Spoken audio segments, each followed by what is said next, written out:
وَإِذَا قِيلَ لَهُمْ تَعَالَوْا مَا أَنزَلَ اللَّهُ وَإِلَى الرَّسُولِ قَالُوا حَسْبُنَا مَا وَجَدْنَا عَلَيْهِ آبَاءَنَا أَوَلَوْ كَانَ آبَاؤُهُمْ وَلَا يَعْلَمُونَ شَيْئًا وَلَا يَهْتَدُونَ يَا أَيُّهَا الَّذِينَ آمَنُوا اتَّقُوا اللَّهَ إِنَّ كَثِيرًا مِنَ الْأَحْبَارِ وَالرُّهْبَانِ لا يأكلون أموال الناس بالباطل ولا يصدون عن سبيل الله। সম্মানিত আজকের এই জুমার মুসল্লিবৃন্দ, প্রত্যেক সপ্তাহের ন্যায় আজকেও মসজিদ মুসাব ইবনে উমাইর রাদিয়াল্লাহু আনহু কর্তৃক বা উল্লেখিত মসজিদে দীর্ঘদিন যাবত ধরে আপনাদের এখানে জুমার মসজিদে খুতবা হয়ে আসছে এবং জুমা কায়েম হয়ে আসছে। মহান শেখ আল্লাহ সুবহানাহু ওয়া তাআলার কাছে দোয়া, এই প্রার্থনা, আল্লাহ সুবহানাহু ওয়া তাআলা কিয়ামত পর্যন্ত এই মসজিদকে তুমি আবাদ করার মতো তোমার পছন্দনীয় ঘরের মধ্যে বা তালিকায় তুমি অন্তর্ভুক্ত করে নাও, সকলে পড়ি আমিন। সম্মানিত সুধী, আজ জুমার দিন বিশেষ মুসলিমদের জন্য গুরুত্বপূর্ণ একটি দিন। আল্লাহ সুবহানাহু ওয়া তাআলা 365 দিন, সপ্তাহ 7 দিন, প্রত্যেকটা দিনের তিনি স্রষ্টা। এমনকি আল্লাহ সুবহানাহু ওয়া তাআলা তিনি সময়, এই সময়েরও স্রষ্টা। আল্লাহ সময়কে সৃষ্টি করেছেন। সময় এটা কি, এটা নিয়ে পৃথিবীতে অনেক গবেষণা হয়েছে। যেমন কিছুক্ষণ আগেই আমি মসজিদে প্রবেশ করলাম, সামনে দিয়ে হেঁটে চলে আসলাম, সময়কে লক্ষ্য করে দেখেছেন। কিন্তু এই জায়গায় টাইম চলে গেল, পাস্ট হয়ে গেল। এই সময়টাকে আর আমরা ফ্রি আনা সম্ভব নয়। একটু আগে যে খুতবাটা পাঠ করেছি, এই তো কয়েক সেকেন্ড, কয়েক মিনিট হয়ে গেল। এই সময়টাকে ব্যাকে যাওয়া, পেছনে ফিরে যাওয়া, এটা আমাদের দ্বারা সম্ভব নয়। কেন? সময় এটাও আল্লাহ সুবহানাহু ওয়া তাআলার সৃষ্টি, ক্রিয়েশনের মধ্যে একটা সৃষ্টি। সময় একটা সময় ছিল না। সময় এসেছে বিজ্ঞানের পরিভাষায়, যখন বিগ ব্যাং হয়, বিগ ব্যাং হওয়ার কয়েক মিলি সেকেন্ডের পরে টাইম এন্ড স্পেস তৈরি হয়েছে। মানে আমাদের যত সৃষ্টি জগতের যে স্পেস গুলো দেখছেন, এগুলো একটা সময় ছিল না এবং সময়টাও ছিল না। অনেকে দেখবেন প্রশ্ন করে যে আল্লাহ সুবহানাহু ওয়া তাআলা যখন আরশ ছিল না তখন আল্লাহ কোথায় ছিল? আরে সচরাচর প্রশ্ন করে। কিন্তু মনে রাখবেন, আল্লাহ সুবহানাহু ওয়া তাআলার সঙ্গে আল্লাহ টাইম সময়ের অন্তর্ভুক্ত না, তিনি সময়ের বাইরে। কেন? সময় একটা সময় ছিল না, ওটাকে আল্লাহ সুবহানাহু ওয়া তাআলা সৃষ্টি করেছেন। মানে টাইম এন্ড স্পেসের আল্লাহ সুবহানাহু ওয়া তাআলা বাইরে। তাই এই প্রশ্ন করাটাও অনার্থক। আল্লাহ সুবহানাহু ওয়া তাআলা সৃষ্টি জগৎ সৃষ্টি করেছেন, টাইম সময় এটা আল্লাহরই সৃষ্টি।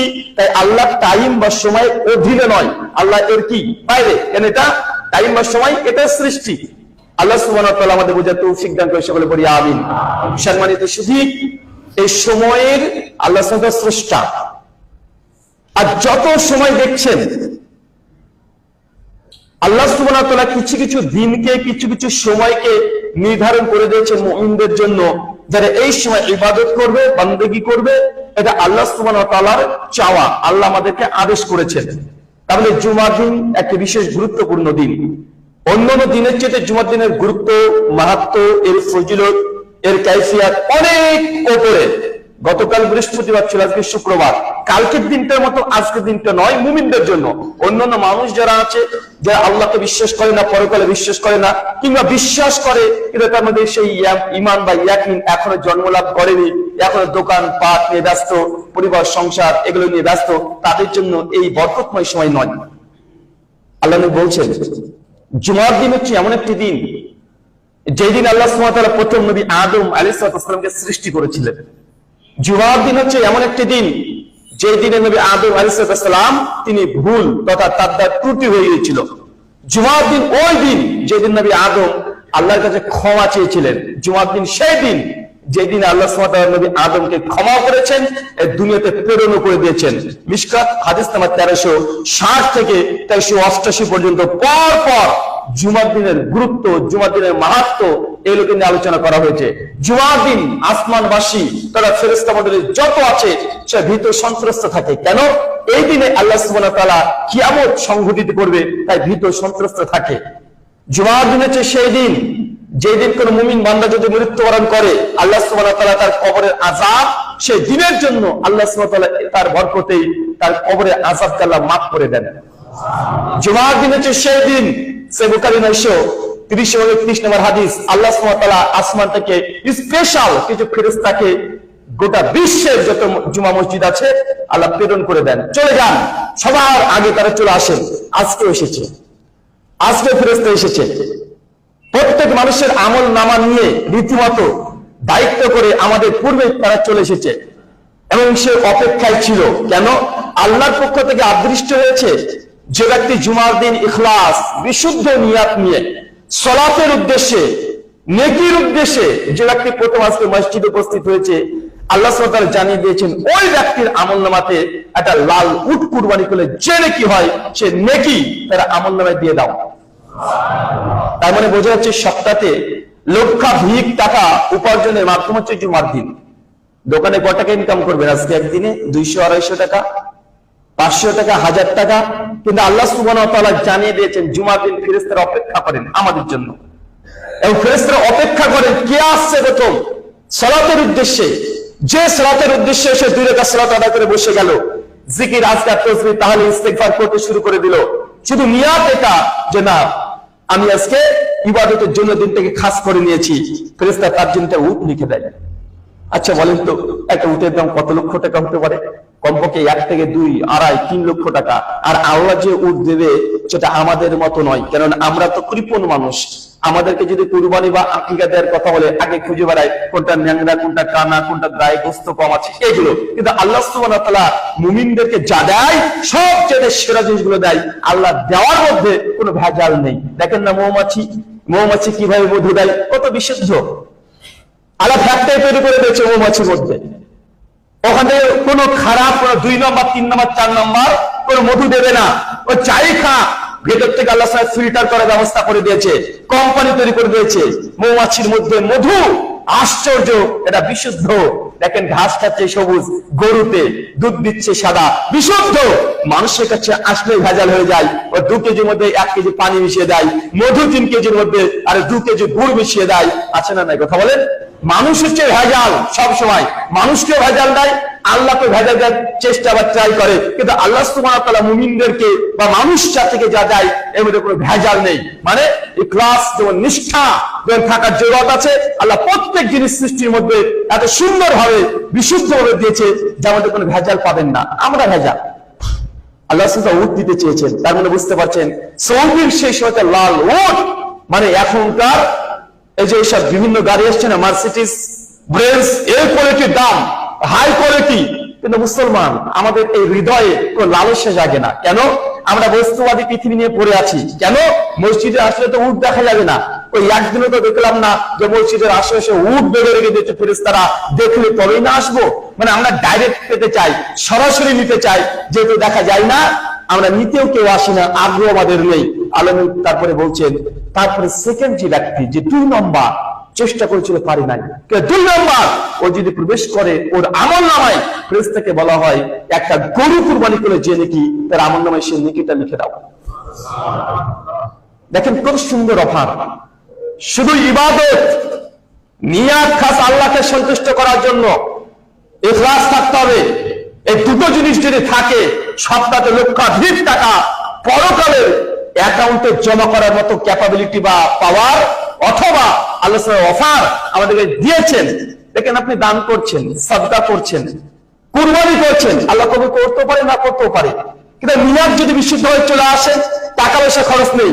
কিয়ামতের মাঠে যখন দেখবেন মিজানের পাল্লাতে 3খানা বড় বড় উট, 2টো বড় বড় গরু আর গোটা 10 ছাগল আপনার আমলনামে আছে, আপনি নিজে কনফিউজ, তো আমি জিন্দেগিতে তো উট দিই নেই, আর আমি কখনো গোটা কুরবানি করিনি, তা আমার এই আমলনামায় এত বড় বড় উট আসলে কি হবে?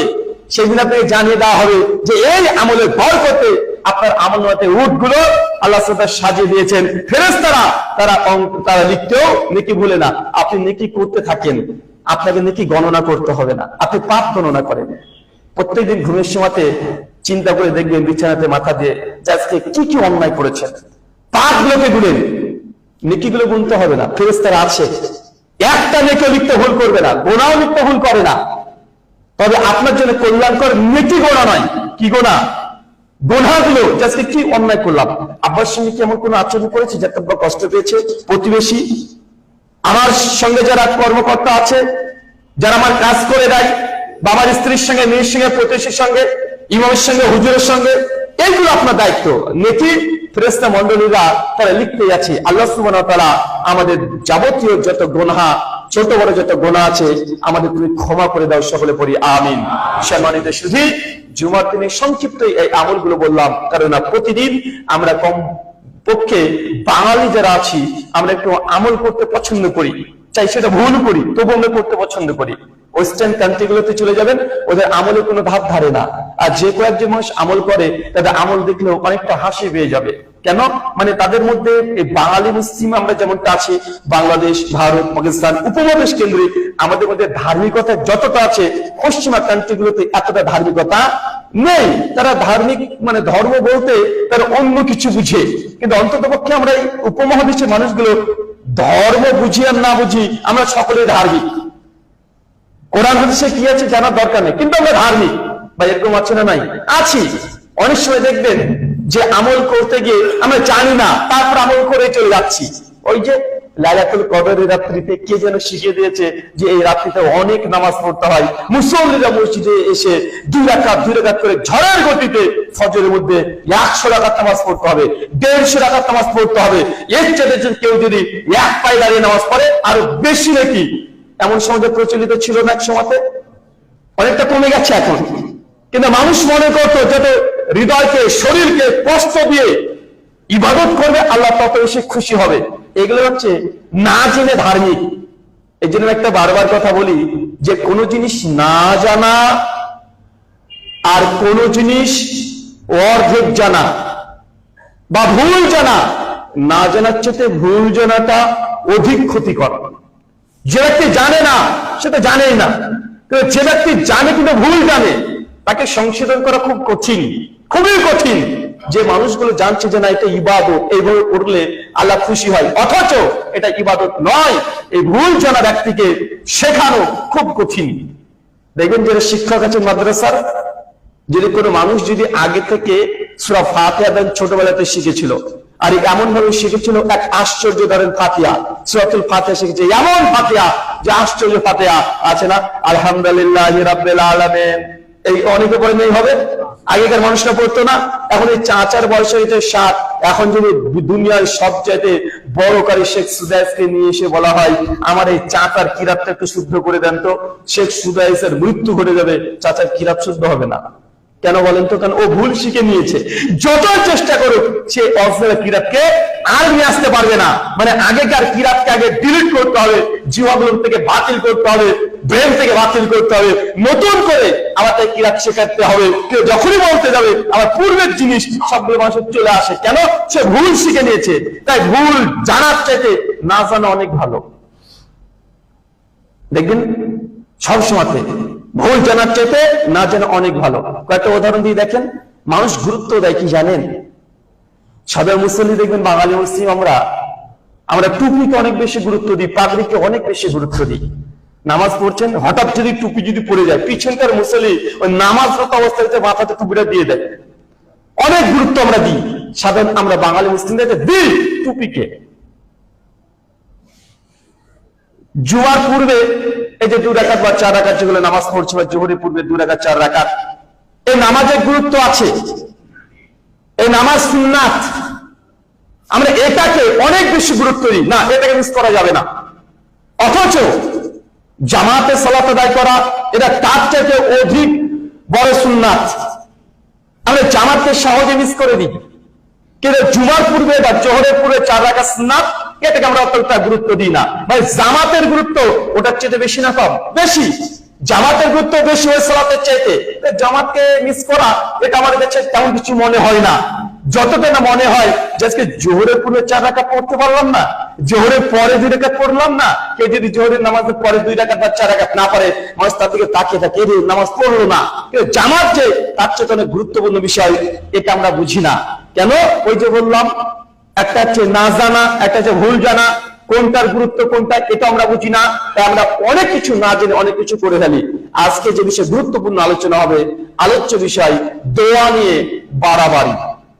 কি বললাম বলেন তো? দোয়া নিয়ে বাড়াবাড়ি। দোয়া তো অনেকগুলো বাড়াবাড়ি আছে। দোয়ার মধ্যে এমন কোনো বাড়াবাড়ি বর্তমান প্রেক্ষাপটে দেখা যায় না যে নেই। শিরক থেকে বিদআত পর্যন্ত সবগুলো আছে। চলেন আমরা গতিকের কথা আপনাদের সামনে পেশ করব দোয়া নিয়ে। আল্লাহ নবী আদাবুল মুফরাদ লিল বুখারী হাদিস নাম্বার 677 বলছেন যে দোয়া কোন বান্দা যদি আল্লাহর কাছে করে, আল্লাহ তার দোয়াকে বাতিল করে দেন না। দোয়া কখনো রদ হয় না। দোয়া করলে আল্লাহ সুবহানাহু ওয়া তাআলা কবুল করবেন, এটা নিশ্চিত জেনে রাখেন। কিন্তু দোয়া যে কবুল আল্লাহ করেন আমরা জানি না কোনটা, যে কিভাবে দোয়া কবুল করেন। নবী বলেছেন দোয়া কবুল হওয়ার তিনটে মাধ্যম আছে, তিন কোয়ালিটিতে আল্লাহ সুবহানাহু ওয়া তাআলা দোয়া কবুল করে থাকেন। এক, আপনি হয়তো আল্লাহর কাছে চাইলেন যে আল্লাহ আমার একটা হোন্ডা লাগবে, দোয়া করলেন। আজকে দোয়া করেছেন, 2 মাস 3 মাস 4 মাস বা 10 দিন পরে ডাইরেক্ট আল্লাহ সুবহানাহু ওয়া তাআলা আপনাকে কারো ওসিলাকে বানিয়ে আপনাকে একটা হোন্ডা দিয়ে দিয়েছে, এখানে দোয়া কবুল হয়ে গেল। এই যে দোয়া কবুল করে ডাইরেক্ট বান্দা যা চাই আল্লাহ তাই দিয়ে দেয়। 2, আপনি দোয়া করেছেন আল্লাহ তুমি আমাকে হোন্ডা দিও, আল্লাহ দেয় নাই। 1 বছর 2 বছর 4 বছর পার হয়ে যাচ্ছে, আল্লাহ দিচ্ছেন না। এই যে আল্লাহ দিলেন না, এই না দেওয়াটাই আল্লাহ সুবহানাহু ওয়া তাআলা না দিয়ে আপনার দোয়াটাকে গ্রহণ করেছে। কেন? হতে পারে এই বাইকের মাধ্যমে আপনার ক্ষতি কোনো কিছু হতো। বাইক আপনাকে আব্বা কিনে দিল, আপনি রাস্তা দিয়ে চললেন, ডানে বায়ে করতে করতে করতে করতে এমন ভাবে উল্টে পড়ে গেলেন যে জীবনটা শেষ। আল্লাহ সুবহানাহু ওয়া তাআলা না দেওয়াটা জেনে রাখতে হবে মুমিনদেরকে, এর মধ্যে কল্যাণ আছে। কেন? আপনি ভবিষ্যৎ জানেন না, আপনি তাকদীর জানেন না, কিন্তু আল্লাহ সুবহানাহু ওয়া তাআলা জানেন। আপনি যদি ইখলাস সহকারে আল্লাহর কাছে কোনো কিছু চান, কিন্তু আল্লাহ যদি না দেয়, যে না দেওয়াটাই আপনার জন্য কল্যাণ। দোয়া গ্রহণের তৃতীয় আল্লাহ সুবহানাহু ওয়া তাআলা যেভাবে করেন, যে ডাইরেক্ট যে জিনিস চেয়েছেন আল্লাহ দুনিয়াতেও দেয় নাই, কোন বালা মুসিবত আপনার মধ্যে থেকে সরিয়ে দেয় নাই, বরং এই দোয়াটা কিয়ামতের মাঠে আপনার আমলনামাতে রেখে দিল। যদি আপনি সবর করেন, দুনিয়াতে দোয়া করেছেন পাননি, কিন্তু আল্লাহর সঙ্গে আল্লাহর কাছে কত চাইলাম আল্লাহ দেয় না, দোয়া করা বাদ দিয়ে দিলাম, এরকম যদি অধৈর্য হয়ে যান তাহলে আল্লাহ সুবহানাহু ওয়া তাআলা প্রতিদান দেবেন না। ধৈর্য যদি ধারণ করে এই দোয়া, এই জিনিসটিকে কিয়ামতের মাঠে আল্লাহ সুবহানাহু ওয়া তাআলা আমল রূপে কিয়ামতের মাঠে আপনাকে তার প্রতিদান যথারীতি দিয়ে দিবে। মানে দোয়া করার 3টে আল্লাহ পদ্ধতি দিয়ে দিয়েছেন, যে দোয়া করবে বান্দাকে দেবে, কিন্তু দেওয়ার মধ্যে কিছু ভিন্নতা আছে। কিন্তু আমরা জানি না, আজকে আমরা দোয়া করলাম, কালকে দোয়া করলাম, যেকে দোয়া করতে করতে আল্লাহ যখন দেয় না তখন আল্লাহ মনে হয় নাই। অনেক মানুষ নাস্তিক হয়ে যাচ্ছে। অনেক নাস্তিক আছে যে আল্লাহর কাছে চেয়েছে, বিশেষ করে বাঙালি নাস্তিক। আমি কয়েকজনের নামও জানি, তাদের সাক্ষাৎকারও দেখেছি। ওই যে আপনি নাস্তিক কেন হলেন? বলছে অমুক মেয়ের সঙ্গে আমার সম্পর্ক ছিল, কিন্তু আল্লাহর কাছে প্রতিদিন চাইতাম, তাহাজ্জুদের নামাজ পড়ে আল্লাহকে চেয়েছি, 5 ওয়াক্ত নামাজ 6 ওয়াক্ত নামাজ পড়েছি, কত মাজারে মানত মেনেছি যে আল্লাহ মেয়েটিকে ছেড়ে বাঁচবো না, কিন্তু আমি দীর্ঘ 2 বছর ধরে দোয়া করে তাহাজ্জুদ করে দাঁড়িয়ে রেখে তারপরে যখন দেখছি যে মেয়েটা আমার বাড়ির সামনে দিয়ে চলে যাচ্ছে অন্য কাউকে বিয়ে নিয়ে, তখন বুঝতে পারলাম আল্লাহ নাই, আমি নাস্তিক হয়ে গেলাম। বাঙালি নাস্তিক বেশিরভাগ এই ধরনের নাস্তিক। হয়তো কিছু চেয়েছিল আল্লাহর কাছে, বা কোনো মেয়ের সঙ্গে সম্পর্ক ছিল, বিয়ে করতে চেয়েছিল, বা মনের মতো কোনো জিনিস চেয়েছে, আল্লাহ দেয় নাই, ওই রাগ থেকে, ওই অহমিকা থেকে ও নাস্তিক হয়ে গেছে।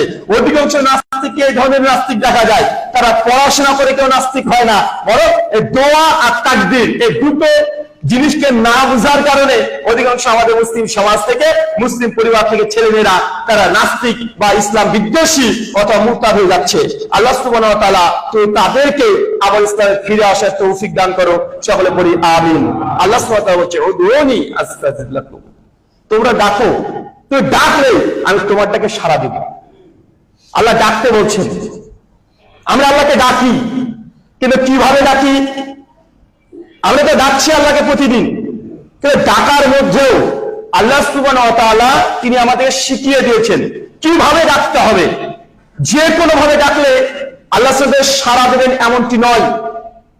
দোয়া করলে তো আল্লাহ কবুল করেন, কিন্তু আপনি যদি এখন নিজের ইচ্ছে মতো দোয়া করেন, সুন্নাত পদ্ধতি যদি মেনটেন না করেন, যদি সারা জীবন যদি দোয়া করে যান, আপনার দোয়া আল্লাহ কবুল করবেন না।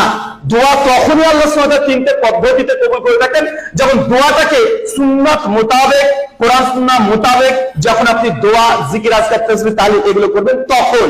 ওই যে আমি আগে বলেছি, আবারও বারবার কথাটা ঘুরে ঘুরে এখানে আসবে যে আমরা জানি না, না জানার চাইতে ভুল জানাটা ভয়ঙ্কর। অনেক মানুষ দোয়া করছে, জিকির করছে, কষ্ট করে জিকির করছে, হুজুরে শিখে দিয়েছে যে গভীর রাত্রিতে উঠবা, উঠার পরে এই জিকির 1001 বার করবা, পেটটাকে চিকন করে নিবা, তারপর নাকটাকে একটু বাঁকা করবা, মুখটাকে এদিকে নিয়ে যাবা, জিহ্বাটাকে উপরে লাগিয়ে দিবা, তারপরে তুমি না করে চিৎকার মেরে ইল্লাল্লাহ বলে এই পেটটাকে এদিকে করে দিবা। কত ভয়ঙ্কর ভয়ঙ্কর জিকির করছে, ভয়ঙ্কর ভয়ঙ্কর ইবাদত করছে, যে শরীয়তের সঙ্গে ন্যূনতম কোনো সম্পর্ক নেই। আমি আগে বলেছি, মানুষ আমরা বাঙালিরা আমরা ধার্মিক, তবে ধর্মটা না জেনে করতে বেশি ভালোবাসি, আমরা আবেগ দিয়ে ধর্ম করি। সুন্নাত ইবাদত যখন বলা হয় যে এগুলো সুন্নাত ইবাদত, এগুলো সুন্নাত ইবাদত মনের মতো হয় না। যে ইবাদত করব দুনিয়াকে ভুলে যাব, ইবাদত করব এবং চোখ বন্ধ করে করব। অনেক মানুষের মধ্যে একটা প্রশ্ন বারবার যে হুজুর, যখন নামাজ পড়ি চোখ বন্ধ করে নামাজ পড়তে চাই, চোখ বন্ধ করে নামাজ পড়লে বেশি একাগ্রতা আসে, আসে কি আসে না? আসে না? আসে। কিন্তু আল্লাহর নবী তিনি জানেন যে চোখ বন্ধ করে সালাত আদায় করা যাবে না। কেন? এটা মুশরিক, ইহুদি, খ্রিস্টান, তাদের ইবাদতের ধরন। চোখ বন্ধ করে রেখে আপনি নামাজ পড়ছেন প্রথম থেকে শেষ পর্যন্ত, যতই আপনার এই কনসেন্ট্রেট আসুক, তারপরেও চোখ বন্ধ করে সালাত আদায় করা যায় না। কেন? এরা ইহুদি, খ্রিস্টান, তারা এইভাবে তারা উপাসনা করে থাকে। আল্লাহ তার জন্য বলছেন, যখন সালাত আদায় করবে তাও তোমার দৃষ্টি থাকবে যে সিজদা দাও ওই জায়গায়। হাদিসে জিবরিল, সহিহ বুখারী 50 নম্বর হাদিস। মানে ওই জায়গাটা চোখগুলো আপনার থাকবে, এদিক ওদিক চোখগুলো সরবে না, আর চোখ বন্ধ হবে না। ব্যতিক্রম কোন কারণবশত 2-10 সেকেন্ড, 5 সেকেন্ড, 20 সেকেন্ড আপনি চোখ বন্ধ করে রাখতে পারেন, মন বসছে না, আপনি 2-10 সেকেন্ড নিয়ে আপনি নিজের মস্তিষ্ককে, মনটাকে নামাজে ফিরিয়ে আনতে পারেন। কিন্তু গোটা নামাজকে চোখ বন্ধ করে শেষ করে দিবেন, এমনকি ইসলাম আপনাকে দেয় নাই। আল্লাহ সুবহানাহু ওয়া তাআলা আমরা যে সালাত, যে দোয়া, যে জিকির, আজকার, তাসবিহ, তাহলিল এগুলো আমরা করছি, আল্লাহ সুবহানাহু ওয়া তাআলা আমাদের এই প্রত্যেক ইবাদত তুমি কবুল করে নাও। সকলে বলি আল্লাহুম্মা আমিন। আল্লাহুম্মা ইন্নী আসআলুকা ইলমান নাফিয়া ওয়া রিজকান তাইয়্যিবা ওয়া আমালান মুতাকাব্বালা। আল্লাহ বলছেন, তোমরা প্রত্যেক দিন ফরজ নামাজের পর আল্লাহ নবী একটা জিকির করতেন, আল্লাহুম্মা ইন্নী আসআলুকা ইলমান নাফিয়া। হে আল্লাহ, আমাকে এমন জ্ঞান দাও যে জ্ঞানটা উপকারী জ্ঞান, যেটা আমার নিজের কল্যাণ হবে, পরিবারের কল্যাণ হবে, দেশ রাষ্ট্র সবার কল্যাণ হবে, এই জ্ঞান দাও। জ্ঞান তো অনেক রকমের আছে, আপনারা সকলে জানেন, সব জ্ঞান উপকারী জ্ঞান নয়। তাই নবী শিখে দিয়েছে ইলমান নাফিয়া, এমন জ্ঞান দাও যে জ্ঞানটা উপকারী। ওয়া রিজকান তাইয়্যিবা, এমন রিজিক দাও যে রিজিকটা হালাল হবে, পবিত্র হবে। রিজিক তো অনেক ভাবে উপার্জন করা যায়, যে কোনো রিজিক আল্লাহ সুবহানাহু ওয়া তাআলা আপনাকে আমাকে গ্রহণ করতে বলেনি, বরং রিজকান তাইয়্যিবা, ওই রিজিক আমাদেরকে অন্বেষণ করতে হবে, আল্লাহর কাছে চাইতে হবে যে রিজিক পবিত্র, হালাল, বৈধ, কোনো প্রতারণা, বাটপারি, চিটারি, ছিনতাই করে, সুদ, ঘুষ, জেনা করার টাকা বা হারাম যত পণ্যদ্রব্য আছে সেগুলো বিক্রি করে উপার্জন করা, এইগুলো যেন আমাদের আমলের জন্য না চলে আসে। এই রিজিক যেন আমাকে ভক্ষণ করতে না হয়, এই রিজিক যেন আমাকে উপার্জন করতে না হয়, তার জন্য আল্লাহর কাছে দোয়া করতে হবে, রিজকান তাইয়্যিবা, আল্লাহ আমাকে এমন রিজিক দাও, 1 টাকা হোক, তারপরে আমাকে হালাল দাও। এই দোয়া আল্লাহর কাছে চাইতে হবে। ও আমালান মুতাকাব্বালা, আল্লাহ এমন আমল করার তৌফিক দান করো যে আমলটা তুমি কবুল করবে। মানে ইবাদত শুধু করলেই হবে না, দোয়া করতে হবে যে আল্লাহ কবুলযোগ্য ইবাদত 1 রাকাত হোক, 1 টাকা দান হোক, আমাকে যে ইবাদত করছে ইবাদত যেন তুমি কবুল করো। বলেন তোমরা কতদিন ইবাদত করে আল্লাহর কাছে দোয়া চেয়েছি যে আল্লাহ তুমি কবুল করো, যে ইবাদত করলাম সেটা কবুল করো। আজকে সারাদিন যে ইনকাম করলাম, আলহামদুলিল্লাহ, এই ইনকামে খুশি হয়ে গেছি। 1 টাকা হোক আর 1 লক্ষ টাকা হোক, তুমি যা দিয়েছো, তুমি রিজিকের মালিক, আমার কোনো যোগ্যতা নেই। কতদিন এই কথাটা বলেছি রাত্রিবেলাতে। দিন শেষে যখন বাড়িতে ফিরে আসছেন, দেখছেন যে আজকে অনেক বেশি বেচা কেনা হয়েছেন, মনটা খুশি, কিন্তু আল্লাহকে একবার বলেছেন যে আল্লাহ তুমি আর রাজ্জাক, তুমি রিজিক দাতা, তুমি ছাড়া আমার এই রিজিক অন্বেষণ করা সম্ভব ছিল না। অনেক মানুষ বলে, আরে ইনকাম তো আমি করছি, টাকা তো আমি উপার্জন করছি, আল্লাহর সঙ্গে এর কানেকশন কি? আল্লাহ কিভাবে আমাকে রিজিক দিল? আমি কর্ম না করলে আল্লাহ তোমাকে রিজিক দিতে পারবে? অনেক মানুষ মনে হচ্ছে না, নাই কথা বলেন। মনে রাখবেন, শুধু কর্মটাই রিজিক নিয়ে এসে দিতে পারে না। তার জ্বলন্ত দৃষ্টান্ত দেখবেন, বিএসসি ক্যাডার অনেকগুলো ছাত্র আছে না, দেখবেন একটা ইউনিভার্সিটিতে 20 জন মানুষ স্টুডেন্ট, তারা পড়াশোনা করছে ডাক্তার হওয়ার জন্য। 20 জন ডাক্তার হওয়ার জন্য পড়াশোনা করছে। 20 জন গোল্ডেন 5 পেয়ে গেছে, সবাই, কেউ কমতি নয়। 20 জনের একটা ডাক্তার হয়ে গেল। ডাক্তার হওয়ার পরেও ভাই বলেন তো, সবাই কি সেম সমান রিজিক পায়? তার পরিশ্রম তো কেউ কম বেশি করেনি। বরং দেখা গেছে অনেক ক্ষেত্রে এমন, যে ছেলেটা পড়াশোনা খুব বেশি করতো না বা যে বেশি পরিশ্রম বা শ্রম দেয় নাই, সে এমন কিছু মধ্যে ঢুকে গেছে যে সে লক্ষ লক্ষ টাকা উপার্জন করছে। আর যে সারাদিন রাত পরিশ্রম করলো, সে ভালো কোনো চাকরিও পায়নি, তার উপার্জনটা অনেক ক্ষেত্রে কম থাকে না, থাকে। তাই যদি কর্ম করলেই আপনি যে উপার্জন করতে পারবেন, এটা কোনো বাস্তবতা নয়। রিজিক সম্পূর্ণ আল্লাহর পক্ষ থেকে আসে, সম্পূর্ণ আল্লাহর পক্ষ থেকে আসে। আপনি কত স্টুডেন্ট দেখবেন, লাখ লাখ স্টুডেন্ট রাস্তাতে ঘোরাঘুরি করছে, লাখ লাখ স্টুডেন্ট ঘোরাঘুরি করছে, কত পরিশ্রম করছে চাকরির জন্য, চাকরি পায় নাই, অবশ্যই ফুচকা বিক্রি করছে। অথচ অনেক ছেলেরা আছে যে পড়াশোনা হয়তো করে নাই, অত চেষ্টা করে নাই, এটা বাপের ছিল, ওটা দিয়ে কিছু তৈরি করতে চেষ্টা করছে, হয়ে গেছে, সে লাখ লাখ টাকা ইনকাম করছে। আপনি বলছেন কর্ম করলে রিজিক চলে আসবে, এই বাস্তবতা বিরোধী। দুনিয়াতে এরকম দৃষ্টান্ত দেখা যায় না। হ্যাঁ, কিছু মানুষের ক্ষেত্রে ও চেষ্টা করেছে, আল্লাহ চেষ্টার বদৌলতে তাকে উত্তম রিজিক দিয়েছে, কিন্তু চেষ্টার নামে যে রিজিক আসবে এটা বাস্তবতা নাই। অনেক মানুষ চেষ্টা করেছে দীর্ঘদিন, তারপরে কিছু করতে পারেনি। তাই কর্ম করলে রিজিক চলে আসবে, এটা সম্পূর্ণ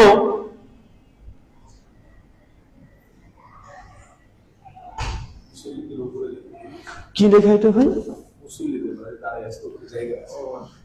ও যাইতে লিখেছে তো বুঝিনি। যারা এখানে দাঁড়িয়ে আছেন, ওপরে জায়গা আছে, ওপরে চলে যান, এখানে দাঁড়িয়ে না থেকে দোতলাতে ফাঁকা জায়গা এখনো আছে। শুকরান। তাই প্রথমত আপনাকে বুঝতে হবে যে মানুষ সব জায়গায় দোয়া করার সময়তে শিরক এবং বিদআতে লিপ্ত হয় এই কারণে, শুধু রিজিক অন্বেষণ করার জন্য, কিছু পাওয়ার জন্য। কারণ দোয়া এটা মাধ্যম, আল্লাহর কাছে আপনি চাইবেন, এটার মাধ্যম। এই দোয়া করতে গিয়ে দেখেন বলছে, কেউ একজন দোয়া করছে, বলছে আল্লাহ তুমি গাউসুল পাক আব্দুল কাদের জিলানীর ওসিলায় তুমি আমাকে এই জিনিসটা দাও। দোয়া করে কি করে না? দোয়ার মধ্যে শিরক। অথচ নামাজে পড়ছে ইয়াকা নাকবুদু ওয়া ইয়াকা নাস্তাইন, আল্লাহ আমি তোমারই ইবাদত করি, তোমার কাছেই সাহায্য চাই। মানুষ সবচেয়ে বেশি শিরক করে আমার দেখা মতে রিজিক অন্বেষণ করার সময়, যে রিজিক উপার্জন, টাকা পয়সা ধন দৌলত, এর জন্যই মানুষ সবচেয়ে বেশি শিরক করতে চলে যায়। আর দোয়া এটা বড় মাধ্যম। একটা রিক্সা চালাচ্ছে ঢাকার বুকে, দেখেন, বা সিলেটের বুকে রিক্সা চালায়, একদম সারাদিন কষ্ট করে রিক্সা চালায়, কিন্তু ওই ব্যক্তির মগজকে ঢুকিয়ে দিয়েছে যে প্রথম ইনকাম দিয়ে তুমি মাজারে পীর বাবাকে দিয়ে দাও, তোমার রিজিকে বরকত হবে। ওই ব্যক্তি প্রথম টাকাটা উপার্জন করে পকেটে বাঁ দিকে আগে রেখে দেয়, ওই টাকাটা খরচ করবে না। কেন? ওটা পীর বাবার মাজারে দিতে হবে, তাহলে বেচা কেনা বেশি বাড়বে। রিজিক অন্বেষণ করতে গিয়ে মানুষ সবচেয়ে বেশি ধোঁকা খেয়েছে। প্রথম থেকে শেষ পর্যন্ত মানুষ ভালো থাকার জন্য সবসময় ঈশ্বরের সঙ্গে বা আল্লাহর সঙ্গে একটা কন্ট্রাকচুয়াল একটা ব্যাপার করে নিয়েছে, যে এই মাঝখানে কিছু পেতে হলে কিছু আমাকে দিতে হবে। আর এখানে সে মানুষ শিরক করে ফেলেছে। এর জন্য আল্লাহ সুবহানাহু ওয়া তাআলা মুসলিমদেরকে একদম মূল কথাই নামাজের শুরুতে শিখিয়ে দিয়েছে, ইয়াকা না'বুদু ওয়া ইয়াকা নাস্তাঈন, আল্লাহ আমি তোমারই ইবাদত করি, তোমার কাছে চাই। মাঝখানে কোনো পীর বাবা, কোনো দুর্গা, লক্ষ্মী, কালী, সরস্বতী, জিজাস কেউ আসবে না। খ্রিস্টানদের দোয়া করে ওখানে দেখেছেন? খ্রিস্টান যখন প্রার্থনা করে একটু ইউটিউবে সার্চ করবেন। এখন তো গির্জাতে যাওয়ার দরকার নেই, এখন তো ইউটিউব এমন একটা জগৎ বা সোশ্যাল মিডিয়া এমন একটা জগৎ, যা চাইবেন তাই পাবেন। শুধু লিখে দেন খ্রিস্টানদের প্রার্থনার শব্দগুলি, লিখে দিলে দেখবেন তাদের দোয়া তারা কিভাবে করছে। তারা এইভাবে হাত থেকে ধরে বলে, হে স্বর্গীয় পিতা, তোমার রাজ্য আসুক, তোমার পুত্র যিশুর জয় হোক, আমি তার নামে তোমার কাছে অমুক জিনিস চাচ্ছি, মানে যিশুকে ওসিলা বানায়। কাকে ওসিলা বানায়? তারা বলে, হে স্বর্গীয় পিতা, তোমার রাজ্য আসুক, দুনিয়াতে আমরা বিপদে আছি, তোমার পুত্র যিশুর মাধ্যমে সমস্ত সমস্যা আমাদের সমাধান করো, এইভাবে দোয়া করে। মানে তারাও মাঝখানে একটা কি করেছে? শিরিক করেছে, ওসিলা ধরেছে। হিন্দুদের প্রার্থনা দেখবেন, একজন হিন্দুকে জিজ্ঞাসা করবেন যে আপনি লক্ষ্মী পূজা কেন করছেন বাড়িতে? দোকানে দেখবেন গণেশ ঠাকুরের ছবি থাকে, পাশে লক্ষ্মী প্রতিমা থাকে, ঘরের মধ্যে দেখবেন কৃষ্ণের ছবি থাকছে। ওদিকে জিজ্ঞাসা করবেন যারা গাড়ি ঘোড়া চালায় তারা দেখবেন বিশ্বকর্মার তারা পুজো করছে। বিশ্বকর্মা মানে ও কর্মের দেবতা, ও হচ্ছে কর্ম দেয় মানুষকে। ওই অমুসলিম ও বিশ্বাস করে যে বিষ্ণু বা এই যে বিশ্বকর্মা এই দেবতা মূলত দিতে পারে না, মূলত দেয় তো ভগবান, ভবিষ্যৎ তিনি দেয়, কিন্তু ইনি হচ্ছেন বাংলাতে বলে দালাল, ইনি হচ্ছে মাধ্যম। ইনি কি? ইনি হচ্ছে মাধ্যম, মানে উনি একে দায়িত্ব দিয়ে দিয়েছেন। যেন আমাদের ইসলামী থিওলজিতেও আছে, আল্লাহ আকাশের একজন ফেরেশতা নিযুক্ত করে দিয়েছেন, সিংহায় ফুৎকার দেওয়ার জন্য একজন ফেরেশতা আছে, মেঘের একজন ফেরেশতা আছে। এই যতগুলো ফেরেশতার যে দায়িত্ব, হিন্দু ইসলামের মধ্যে এই যে দেব দেবতা যেগুলো দেখছেন, যিনি কালী উনি ধ্বংস করবেন, যে লক্ষ্মী উনি টাকা পয়সাকে বৃদ্ধি করবেন। আমরা মুসলিমরা বলি রাত্রিবেলাতে সব খবরদার এই বাড়ির নোংরা বাইরে ফেলবে না, লক্ষ্মী চলে যাবে। তো লক্ষ্মী গেলেই তো ভালো, মুসলমানের বাড়ি থেকে লক্ষ্মী চলে যাবে কেন বলেন তো? লক্ষ্মী মানে বরকত। এই যতগুলো দেবতা আছে প্রত্যেকটা দেবতার এক একটা ডিপার্টমেন্ট আছে, আর যখন যার যে জিনিসটা প্রয়োজন সে দেবতার কাছে হিন্দু দাদারা চলে যায়, তার ওসিলাতে দোয়া করে যে লক্ষ্মী দেবী আমাকে তুমি আমার টাকার প্রয়োজন, টাকা দাও। এই ডাইরেক্ট টাকা দেয় লক্ষ্মী কাছে চায় না, ডাইরেক্ট বলে লক্ষ্মী দেবী তুমি আমার প্রতি সন্তুষ্ট হও, তুমি যদি আমার সন্তুষ্ট যদি হও আমার এই কৃত কর্মের কারণে, তার ঈশ্বর পরমাত্মা ভগবান যিনি আছেন তুমি তার কাছ থেকে আমাকে এই জিনিসটা দাও। তার দোয়ার মাধ্যমে লক্ষ্মীকে কি বানাই? ওসিলা বানাই, কালীকে ওসিলা বানাই। সরস্বতী পূজা স্কুলে হয় না হয় যান হয়, সরস্বতী বিদ্যার দেবী, তারা মনে করে বিদ্যাকে দেয়, অন্য কোনো দেবতা দিতে পারবে না, বিদ্যার জন্য আলাদা ডিপার্টমেন্ট ভাগ করা আছে। ওই বিদ্যা যদি চাইতে হয় সরস্বতীর কাছে যেতে হবে। মানে প্রত্যেক জায়গাতে তারা ওসিলা বানিয়েছে, মাঝখানে একটা মাধ্যম বানিয়েছে মুসলমান। ঠিক দোয়া থেকে শিরিক করেছে। আরে কাফের মুশরিক যারা হয়েছে তারা আল্লাহর সঙ্গে বান্দার মধ্যে কন্টাক্ট করার জন্য মাঝখানে একটা দালালকে সেট করেছিল। এই দালাল হচ্ছে এইগুলো। মুসলমান বারবার নামাজে বলছে ইয়াকা না'বুদু ওয়া ইয়াকা নাস্তাঈন, আল্লাহ আমি তোমার ইবাদত করি, তোমার কাছেই সাহায্য চাই, মাঝখানে কোনো ভায়া মাধ্যম নেই। কিন্তু তারপরে মুসলমান যখন ভায়া মাধ্যম ধরেছে কি ধরে নাই, দোয়া করছে। হুজুরের বই লেখা আছে বেদে মারিফত, কিভাবে আপনি মুরাকাবা করবেন। বলছে তুমি কিবলার দিকে মুখ করবে গভীর রাত্রি বেলাতে, তারপর বলবে যে আল্লাহ আমার পীরের দিলের সঙ্গে আমার দিল লাগিয়ে দিলাম। মানে এটা হচ্ছে তাদের মুরাকাবা করার ভাষা, মানে পদ্ধতি, আজীব পদ্ধতি।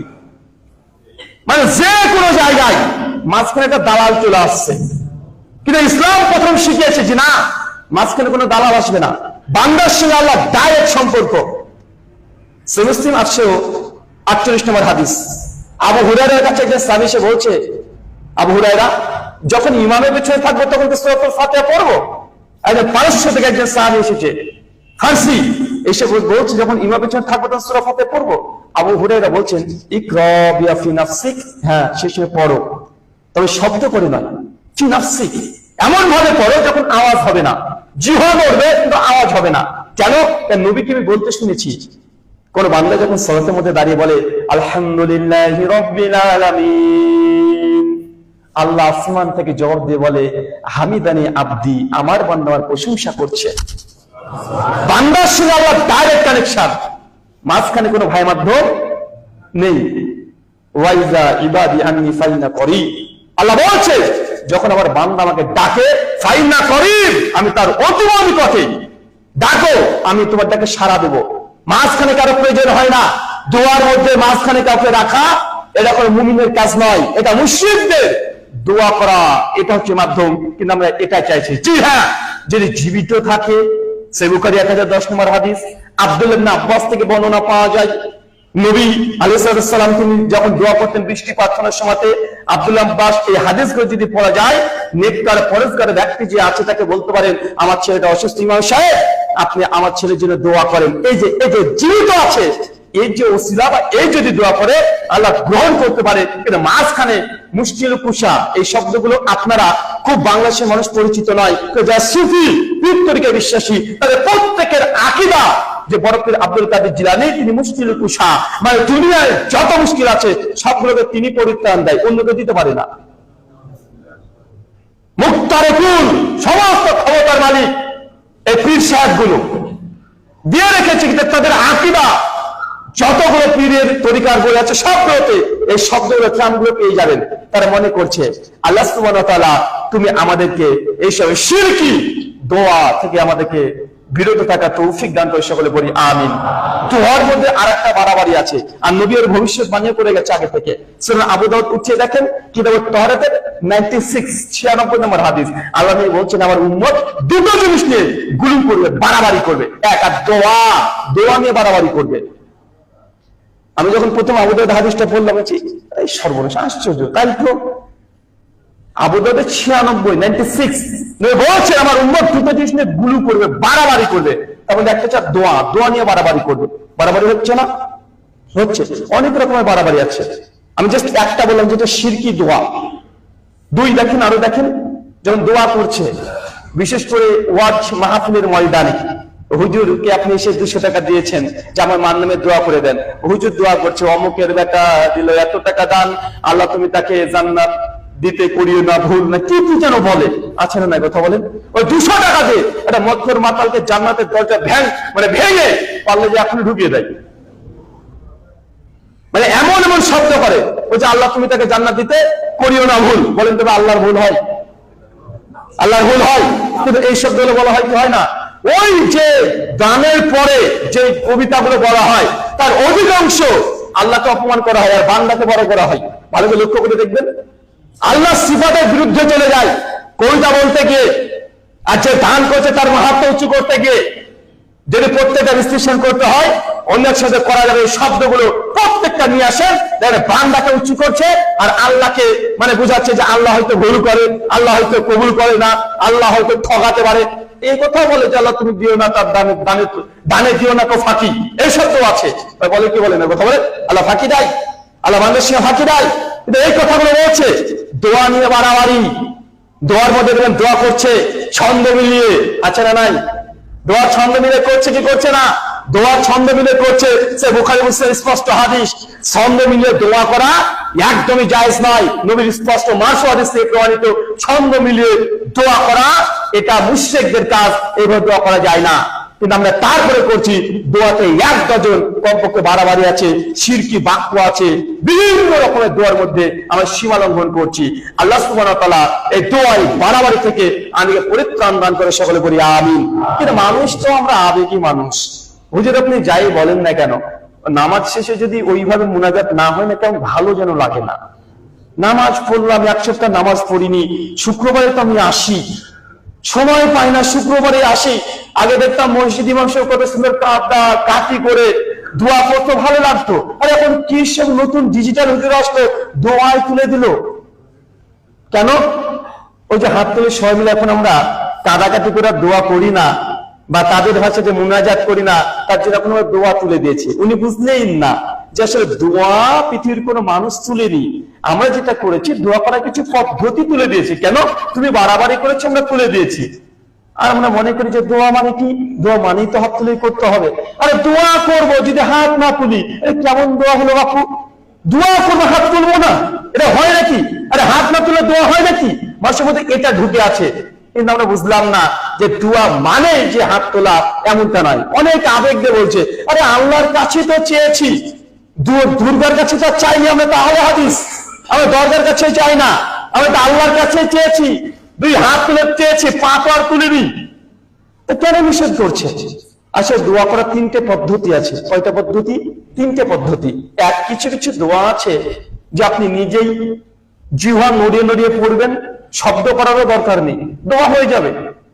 এই জন্য ইমামকে ডাকারও দরকার নেই, জামাতে শামিল হওয়ারও প্রয়োজন নেই। যেমন মসজিদে ঢুকলাম আজকে আমরা সবাই, কি আমরা কি ইমাম সাহেবের জন্য অপেক্ষা করেছি?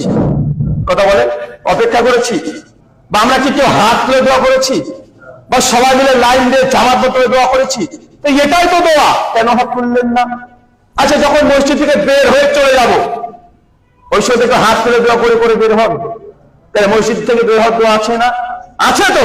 ইমাম কি গিয়ে আগে রাস্তাতে দাঁড়িয়ে থাকে যে আপনার সবাই লাইন দিয়ে দাঁড়ান, এখন আমি মসজিদ বের হওয়ার দোয়াটাকে পড়বো, কি এমন কিছু বলে? কেউ তো বলে না। মানে বোঝা গেল যে আপনি অনেক দোয়া করেন, হাতও তুলেন না, ইমামের অপেক্ষাও করেন না, আর সম্মিলিত হওয়ার চেষ্টাও করেন না, জাস্ট অনিচ্ছ স্বরে জিহ্বা নড়িয়ে নড়িয়ে বলছেন আপনার দোয়া হয়ে যাচ্ছে। আচ্ছা, বাথরুম করে ঢোকার সময় দোয়া আছে না? হাত তুলে করেন, ইমামকে ডাকেন, কেন এই দোয়াটা পছন্দ হলো না? আপনি মনে করছেন দোয়া মানে যে হাত তুলে, তো বাথরুম করে ঢোকার সময় তো দোয়া আছে, বাথরুম থেকে বের হওয়ার সময় দোয়া আছে না? আছে। বাড়ি থেকে বের হওয়ার দোয়া আছে না? আছে। কে হাত তুলে? কে ইমামকে ডাকে? যখন বাজারে প্রবেশ করছেন দোয়া আছে না? নাই। তখনও আছে। পোশাক পরার দোয়া আছে, জুতো পরার দোয়া আছে, যানবাহনে ওঠার দোয়া আছে, আয়নাতে মুখ দেখার দোয়া আছে, কয়েক হাজার এই ধরনের দোয়া আছে। কেউ একজন হাত তুলে নেবে, এই দোয়াগুলো কবুল হবে না? দোয়া করার কিছু কিছু পদ্ধতি আছে, জাস্ট জিহ্বা নড়ে নড়ে করবেন, উচ্চারণ করবেন, দোয়া হয়ে যাবে। এর জন্য হাত তোলার দরকার নেই, ইমামকে ডাকার প্রয়োজন নেই। তার মধ্যে এই দোয়াগুলো যেমন ফরজ নামাজের শেষে, জানাজার শেষে, ঈদের নামাজের শেষে, বিবাহ মজলিসের শেষে, কোন ইসলামী আলোচনার সভার শেষে, এইগুলো হচ্ছে শুধু জাস্ট জিহ্বা নড়ে নড়ে পড়বেন, দোয়া হয়ে যাবে। আল্লাহ নবী কি তিনি জুমার খুতবা দেননি? তিনি কি বিদায় হজ্জের ভাষণ দেন নাই? তিনি কি ওয়াজ নসিহত করেন নাই? তিনিও তো করেছেন। একবার মুমিন মুসলমান জানার চেষ্টা করলো না যে আমার নবী যখন আলোচনা শেষ করতেন সে সময় কোন দোয়াটা পড়তেন? এটা আমরা কখনো খুঁজে দেখার চেষ্টা করলাম না। নবীও তো প্রত্যেক জুমাতে খুতবা দিয়েছে, নবী তো সাহাবীদেরকে অনেক নসিহত করেছে, বিদায় হজ্জের ভাষণ দিয়েছে, মৃত্যু 83 দিন আগে তিনি বিদায় হজ্জের বিখ্যাত ভাষণ দিয়েছে। তো তিনি কিভাবে যে খুতবাটা দিলেন, কিভাবে তিনি যে মানুষকে নসিহত করলেন, কিভাবে তার এই আলোচনা তথা খুতবা তিনি শেষ করলেন, এটা আমরা দেখার চেষ্টা করলাম না। নিজের মতো আমরা এগুলোকে বানিয়ে নিলাম। আল্লাহ সুবহানাহু ওয়া তাআলা তুমি আমাদের প্রত্যেককে সুন্নাহ মোতাবেক দোয়া করার তৌফিক দান করো। সকলে পড়ি আমিন।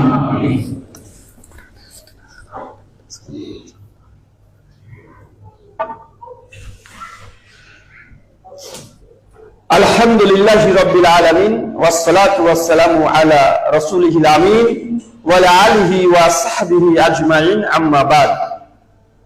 সম্মানিত উপস্থিতি, আমরা আলোচনা করছিলাম দোয়া নিয়ে বাড়াবাড়ি। দোয়ার মধ্যে সবচেয়ে বাড়াবাড়ি আমরা যেটা করে থাকি আর একটা, যে দোয়া আমাদের যে জন্য কবুল হয় না। দোয়া করতে নিয়ে আমরা মারামারি করছি সবাই, যে দোয়া করতে হবে, কিন্তু দোয়া কিভাবে করবে যে আল্লাহ কবুল করেন এটা আমাদের অনেকে জানা নেই। আল্লাহ নবী আলাইহিস সালাম তিনি বলছেন, কোন বান্দা যখন দোয়া করবে, দোয়া করার সময় প্রথমে আল্লাহ সুবহানাহু ওয়া তাআলা হামদ, আপনি দোয়া করবেন, আল্লাহর প্রশংসায় গীত বর্ণনা এগুলো বলতে হবে। কিভাবে করবেন? আল্লাহর প্রশংসনীয় কিছু কথা বলতে হবে। যদি কিছু না জানেন, সূরাতুল ফাতিহার প্রথম 2-3 আয়াত পড়ে দেন, আলহামদুলিল্লাহি রাব্বিল আলামিন, একটু পড়েন। এটা হচ্ছে আল্লাহর প্রশংসা আছে এখানে, প্রথমে আল্লাহর প্রশংসা। আল্লাহ বলছেন যে দোয়ার মধ্যে নবীর প্রতি মানে আমার প্রতি দুরূদ পড়া হয় না, ওই দোয়া আল্লাহ আসমান আর জমিনের মধ্যবর্তী জায়গাতে ঝুলিয়ে রেখে দেন। আপনি দোয়া করছেন, কিভাবে করছেন? দোয়া নিয়ে তো মারামারি করছেন। নামাজ শেষ সালাম ফিরিয়ে আগে মাথায় হাত দিচ্ছেন, কি যে কি মানে বললো। মাথায় মানুষ কখন হাত দেয় বলেন তো ভাইজান? বিপদে পড়বে। মানে নামাজ শেষ করেছে যে বিপদে পড়ে গেছে, যে নামাজ হলো তো, মানে ও নিজে টেনশনে আছে, মানে নামাজ হয়নি। কারণ হুজুর জানে যে নামাজ পড়েছি ঝড়ের গতিতে, এই নামাজ আল্লাহ কবুল করবে না। ওদের মাথায় হাত দিয়ে বসে আছে। এরপর শুরু হয়ে গেল টুক করে কার কি হচ্ছে কি হয় নাই, হাত তুলে রোজে বুঝে না, শুরু করে দিল ঝড়ের গতিতে। মানে কিছুই না, আল্লাহর প্রশংসা নাই, নবীর প্রতি দুরূদ নাই। তো আপনি যদি সারা জীবন যদি এইভাবে দোয়া করেন, দোয়া কবুল হবে? হুজুরে বলছে রব্বানা আতিনা ফিদ দুনিয়া হাসানাতাও, বাংলা আল্লাহ, মানে আপনার হুজুর বলছে, মানে এই হুজুরকে বলছেন, এই হয়তো বলেন না, মানে যারা করছে তাকে বলছে যে রব্বানা আতিনা ফিদ দুনিয়া হাসানাতাও, আল্লাহ তুমি আমাকে দুনিয়া দাও। মানে হুজুরে মনে মনে আছে যে একটা গাড়ি নিতেই হবে, মানে এই মসজিদে বারবার আসছি, হচ্ছে না, আরে গাড়ি দরকার আছে, তো মনে মনে দোয়া করছে রব্বানা আতিনা ফিদ দুনিয়া, আল্লাহ তুমি দুনিয়া দাও, গাড়ি দাও, বাড়ি দাও, ভালো বউ দাও, সব চাচ্ছে। আর মুসল্লি বলে বলছে আল্লাহ তাই, হুজুরকে তাই দাও, আমি আমরা বলে দিলাম হুজুর যা চাই আল্লাহ সব দাও, বাড়ি গাড়ি দেখে হুজুর 2 নম্বর বিয়ে করতে যাচ্ছে, আল্লাহ তাও দাও, সব দাও, হুজুর যা চাইছে সব দাও, দুনিয়া দাও, আখিরাতে দাও। হুজুর দোয়া করছে রব্বানা যালামনা আনফুসানা, আল্লাহ আমি অনেক গুনাহ করেছি, অনেক পাপ করেছি, মানে মনে মনে সত্যি তো গুনাহ করেছি, পাপ করেছি, জুলুম করেছি। হুজুর বলছে রব্বানা যালামনা আনফুসানা, আল্লাহ আমি অনেক গুনাহ করেছি, পাপ করেছি, জুলুম করেছি। আর আপনি বলছে হুজুর ঠিকই বলছে, হুজুর পাপী, অনেক বড় পাপী, আল্লাহ তুমি ক্ষমা করো। মানে এগুলো সাধারণত মুক্তাসার আপনাকে বললাম যে দোয়া করার মধ্যে যে আমরা যে কি যে বলছি আমরা নিজেরাও জানি না, কি যে চাচ্ছি আমরা নিজেরাও জানি না। দোয়া যখন করবে প্রথম আল্লাহর হামদ হবে, কমপক্ষে সূরা ফাতিহার 2-3টা আয়াত আগে পড়েন, আল্লাহর প্রশংসা করেন, দোয়া করার সময় দেন। ওই ঝড়ের গতিতে হাত তুলে মুখ পুষে আপনি নামাজে দাঁড়িয়ে গেলেন, এই দ্রুত কোন দোয়া আল্লাহ কবুল করবে না। নবী বলেছেন যে ব্যক্তি দোয়াতে দ্রুত, অতিরিক্ত দ্রুত কাজ করে তার দোয়া আল্লাহ সুবহানাহু ওয়া তাআলা কবুল করবেন না। দোয়াতে ধীর স্থিরতা বজায় রাখতে হবে। মুমিন যখন ইবাদত করবে সেই ইবাদত ধীর স্থিরতা যেন থাকে।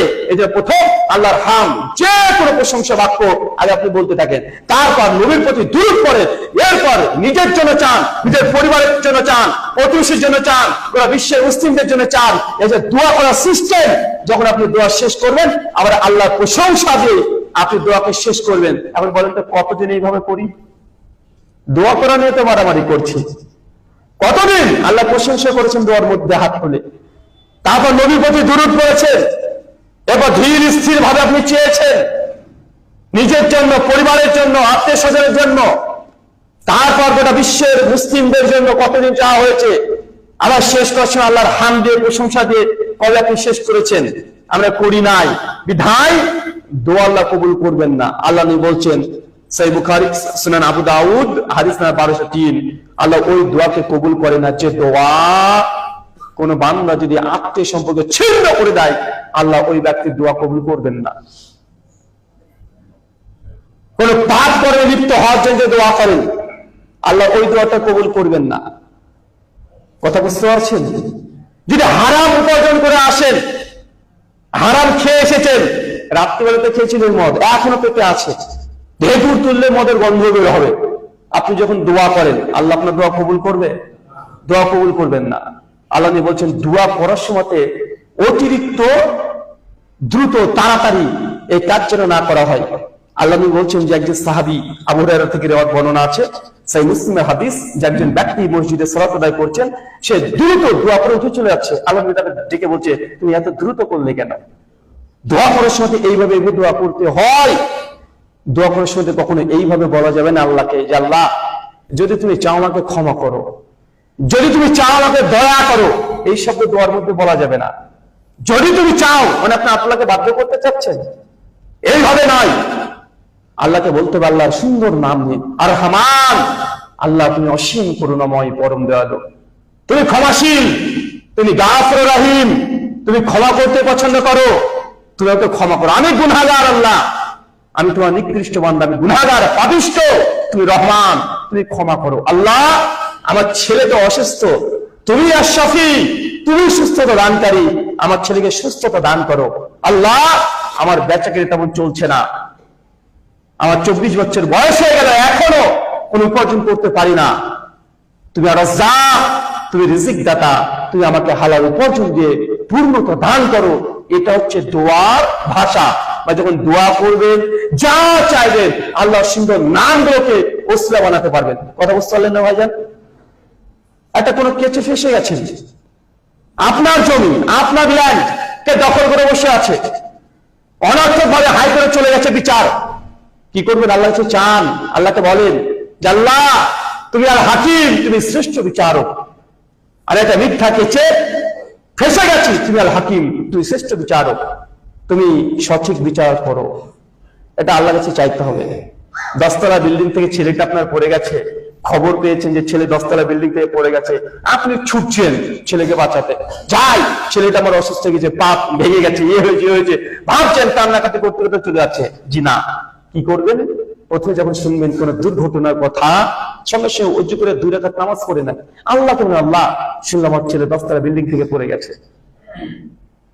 তুই হেফাজত কর, তুই আমার ছেলেকে সুস্থতা দান করো, হেফাজত করো। ডাইরেক্ট আল্লাহকে আগে বলেন। আল্লাহকে বলার পরেই তারপরে বাড়িতে কি টাকা পয়সা কি আছে তারপরে নিয়ে আপনি সেটা নিয়ে রওনা দিন। আগে যিনি এই পরিস্থিতি তৈরি করেছেন তার সঙ্গে কথা বলেন।